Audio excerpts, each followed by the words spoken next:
Okay, so this is part 2 of practice quiz 9, so this is where we left off. So we're doing this line right here. So I changed the 6 here, so I'm going to change this to an x6. And this goes to 7, x7, z8, x8, z9, x9, z10, x10, and we have to do one more line here. I just paste this one. I'll make some changes. So that'd be then z11. So z11. Oh, x11, sorry. Z12. x12. z13. x13. z14. x14, and last one, z15, x15. Okay, so now I'm going to write, let's actually write, say, sample z-scores. We'll define that to be our vector, oops, lowercase, that's our z, so be z1, z2, z3, z4, z5, z6, z7, z8, z9, z10, z11, z12, z13, z14, z15. Be sure to get that right. Z1, 2, 3, 4, 5, 6, 7, 8, 9, 11, 12. That's good. So then below this, I'm going to write print. Then write sample z-scores. Z-scores. Oh, it should be in parentheses. Sorry, quotation marks around it.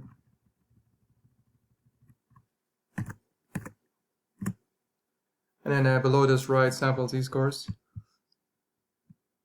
So it's going to print out all the z-scores then. Okay, so we've pretty much answered question 1, question A and B. Let's keep going now to the histograms. All right, so let's see. So let's do the histogram. So hist of our sample means. The sample means. And we wanted breaks. Let's go back up here and take a look at the question. So for the frequency histogram for the sample means, we need breaks here. So let's take this guy and paste it below. Right here. And close that. So that will do the histogram of the sample means, frequency one. And then we have to do another histogram, this time of the z-scores, so sample z-scores. Z-scores. And breaks for that one. Oops. Maybe just paste it from what I have here. I'll mess it up here. So I'm going to do a histogram of this guy. And if we go up here, well, let's take the look at the breaks for this one. Well, actually, we want it to be a probability histogram, not a frequency one. So you write frequency false in this one. And then let's look at our breaks for this guy, which is here.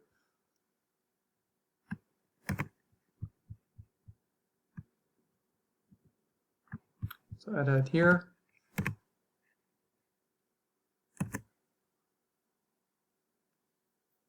Okay, so we'll do the histogram, the probability histogram for the z-scores. And now we have to add because it does say in the directions here, where is it? An overlay is the standard normal curve. So to overlay that, here's the code you have to write. So you're going to write curve,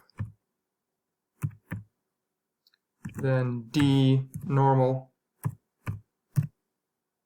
So then it'll be x. Then the mean, since it's standard normal, the mean 0. And the standard deviation for the standard normal is 1. And then we can put a color here. You don't have to put a color here, but I'll say blue or something. And then add, when I add it to the histogram above, so just write add true.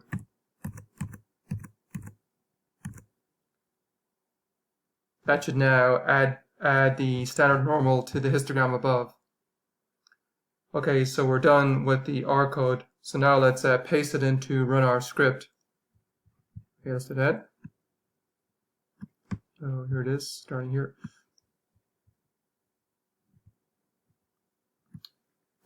Okay, so going over to run our script. You can write an R command.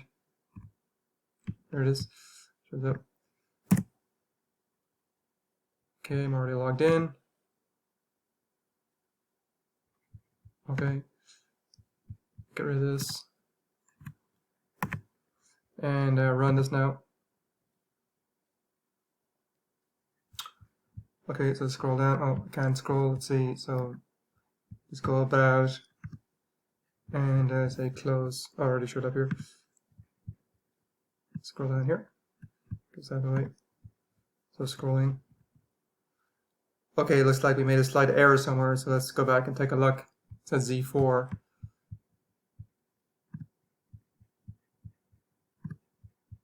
See my Z4. Oh, I forgot. Little minus sign after it. I wondered. It looked like I made a couple mistakes there. Actually, there's one. I'm missing one here too, and missing one here too. So let's try it again.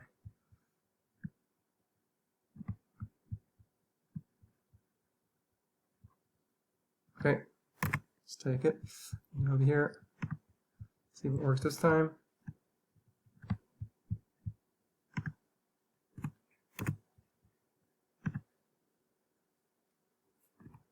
Yep, so it worked that time. So there's our output. So it has our sample means here, and it has our z-scores, and then it has our frequency histogram for sample means here, and it has our z-scores, and it has the normal, standard normal overlaid on it. So let's just paste this stuff and we'll take a look at it.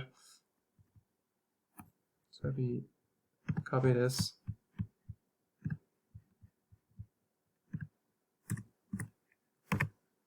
and then our histograms.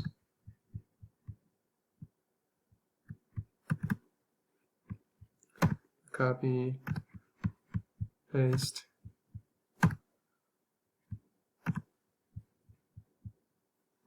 And go down here for our last one.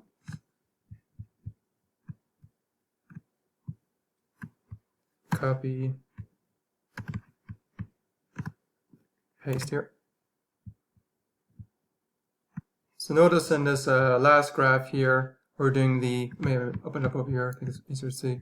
Looking at this graph here, this is the histogram, probability histogram of the z-scores, and it has the standard normal overlaid on top of it. Just the blue guy here. Notice they're pretty good. The histogram's pretty close to the standard normal, and that's no accident. So let's go on to the next thing. Let's go back to question 1 now. So question 1, if we go to the top here,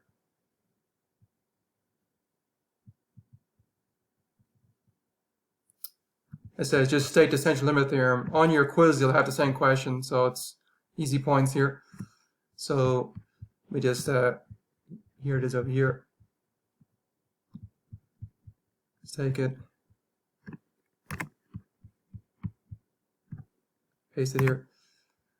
Okay, so there's the answer to question 1. So the essential limit theorem is one of the most important results in probability and states that under certain conditions the sum of a large number of random variables is approximately normal. So it's basically saying that if you look at, we computed the z-score. So if you look at those, look at the probability distribution of the z-scores, it's going to converge to the standard normal. And we've kind of shown that at the bottom over here. You see the z-scores are getting close to the standard normal. So that's what it's saying. And pretty much it's saying that if n's larger than 30, then that's a good enough condition. Then pretty much the probability distribution of this guy will be close to the standard normal. So you need your sample sizes to be more than 30 to say that this guy is close to the standard normal. So the n value would have to be 30 or larger. In our example, our n value is 400. So okay, so that's it for the practice quiz then. So on your quiz then, you just submit this. So you just say share, get shareable link. Anyone with link can view, so just take that and then just paste it like you do for the assignments. So that'll be it. So we're done with the practice quiz.